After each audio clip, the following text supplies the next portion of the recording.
Hey guys, welcome back to my channel. তো তোমরা যদি ভেবে থাকো 2025-এ তোমরা নিজেদের চ্যানেলটাকে আরও গ্রো করবে কিংবা 2025-এ নিজেদের চ্যানেল স্টার্ট করবে, তাহলে আজকের ভিডিওটা শুধুমাত্র তোমার জন্য। প্রথমেই বলি, আমার চ্যানেলের নাম সিয়াচারিয়া আর্টস, নট সাইচারিয়া, নট সাদার। তো তোমাদের মধ্যে অনেকেই আছে যারা আমার চ্যানেলের প্রোনাউন্সিয়েশনটা ভুল করে। চলো আজ তোমাদের সাথে শেয়ার করব কিভাবে আমি আমার ইউটিউব চ্যানেলটা গ্রো করেছিলাম, এবং 2025-এ তোমরা যারা নতুন ইউটিউব চ্যানেল খুলতে চাইছো তোমরা কিভাবে গ্রো করবে, কিভাবে তোমরা তোমাদের চ্যানেলটাকে স্টার্টিং থেকে একদম ঠিকঠাক রাখবে। তো তোমাদের মতন প্রথমে আমিও ভেবেছিলাম যে আমি ভিডিও কন্টেন্ট পোস্ট করার সাথে সাথেই ভিডিও ভাইরাল হয়ে যাবে এবং সেখান থেকে আমি খুব আর্ন করতে পারবো। তো অনেকেই আছে যারা আমাকে ইনস্টাগ্রাম, ফেসবুকে কমেন্ট করে কিংবা অনেকে মেসেজ করে যে দিদি তোমার চ্যানেলটা কীভাবে গ্রো করলে। অ্যাকচুয়ালি সত্যি কথা বলতে আমি কিন্তু প্রত্যেক দিন রেগুলার বেসিসে কন্টেন্ট আপলোড করে থাকি এবং একটা দিনও স্কিপ করি না। আর এইখানে দেখো, তোমাদের সাথে কথা বলতে বলতে আমার কিন্তু 50,000 সাবস্ক্রাইবার পূর্ণ হয়ে গেছে অলরেডি।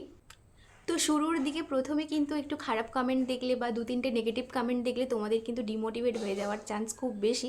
তো যেমন আমার ক্ষেত্রেও হয়েছিল, আমিও কিন্তু প্রথমে 2-3টে নেগেটিভ কমেন্ট দেখে খুবই মন খারাপ বা খুবই ডিমোটিভেটেড হয়ে গেছিলাম। তো তারপরে নিজেকেই বোঝালাম যে এইভাবে ডিমোটিভেটেড হয়ে গিয়ে কোনো লাভ নেই, কারণ আলটিমেটলি চ্যানেলটা আমার, তো চ্যানেলটা গ্রো করতে হবে আমাকেই। লোকে 2-3টে বাজে কথা বলতেই পারে, তো সেগুলোকে অ্যাভয়েড করে যাওয়াটাই বেটার। অনেকেই জানতে চেয়েছো আমার চ্যানেলটা মনিটাইজড কিনা। তো হ্যাঁ, আমার চ্যানেল অলরেডি ফুল মনিটাইজড এবং আমি কিন্তু আমার চ্যানেলের মনিটাইজেশনটা কমপ্লিট করেছিলাম 2024-এর অক্টোবর মাসেই। আমার চ্যানেল স্টার্ট করেছিলাম আমি 2023-এর অক্টোবর মাসে, আর চ্যানেল মনিটাইজ করেছি 2024-এর অক্টোবর মাসে। তো তোমাদের অনেকেরই কোয়ারি থাকে যে কোন কন্টেন্টটা পোস্ট করলে তোমাদের চ্যানেলটা গ্রো হবে বা কোন কন্টেন্ট তোমার চ্যানেলের জন্য পারফেক্ট। তো সেক্ষেত্রে আমি বলবো, আগে তুমি তোমার নিজের কমফর্টেবল জোনটা খুঁজে বের করো, মানে কোন কন্টেন্ট দিলে তুমি কমফর্টেবল। মানে যেমন আমার ক্ষেত্রে আমি বলি, আর্ট অ্যান্ড ক্রাফটে কিন্তু আমি কমফর্টেবল। যেমন আমি আর্ট অ্যান্ড ক্রাফটের বিভিন্ন রকম জিনিস বানাতে পারি, বা এটাতে কিন্তু আমার ফেস ছাড়াও আমি ভিডিও শ্যুট করতে পারি।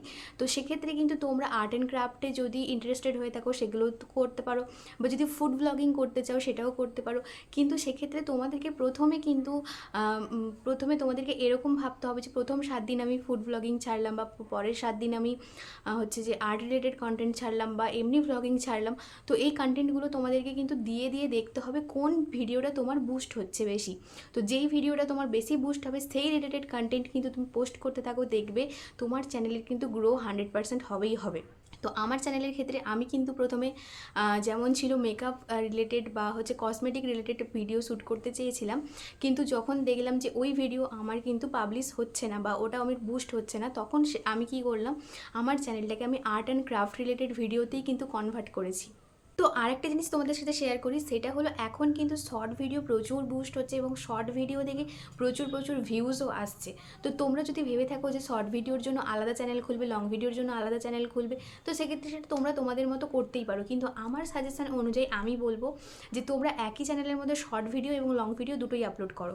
তার কারণ শর্ট ভিডিও থেকে তোমার যদি চ্যানেল মনিটাইজ হয়ে যায়, তো সেক্ষেত্রে কিন্তু তুমি ওইখানে যদি লং ভিডিও পোস্ট করতে থাকো, ওখান থেকেও কিন্তু আর্নিংয়ের একটা চান্স রয়েছে। আর এখন মানুষের মধ্যে পেশেন্স এতটাই কম যে মানুষ লং ভিডিওর থেকে বেশি শর্ট ভিডিও দেখে, যার কারণে শর্ট ভিডিওতে ভিউজও বেশি আসে, আর শর্ট ভিডিও থেকে কিন্তু সাবস্ক্রাইবারও প্রচুর প্রচুর গেইন হয়। তাই তোমাদেরকে আমি সাজেস্ট করবো তোমরা পার ডে রেগুলার বেসিসে একটা করে অ্যাটলিস্ট শর্ট ভিডিও আপলোড করতে থাকো, আর উইকলি মিনিমাম 2টো লং ভিডিও আপলোড করতে থাকো। দেখবে তোমাদের চ্যানেলটা কিন্তু গ্রো হবেই হবে। তো চলো আজকের ভিডিওটা এখানেই শেষ করছি। নেক্সট ভিডিও তোমরা কোন টপিকের উপর দেখতে চাও সেটা কিন্তু কমেন্টে জানাতে একদম ভুলো না। আর চ্যানেলে যদি নতুন হয়ে থাকো তাহলে চ্যানেলটাকে সাবস্ক্রাইব করে বেল আইকনটি প্রেস করে দিও।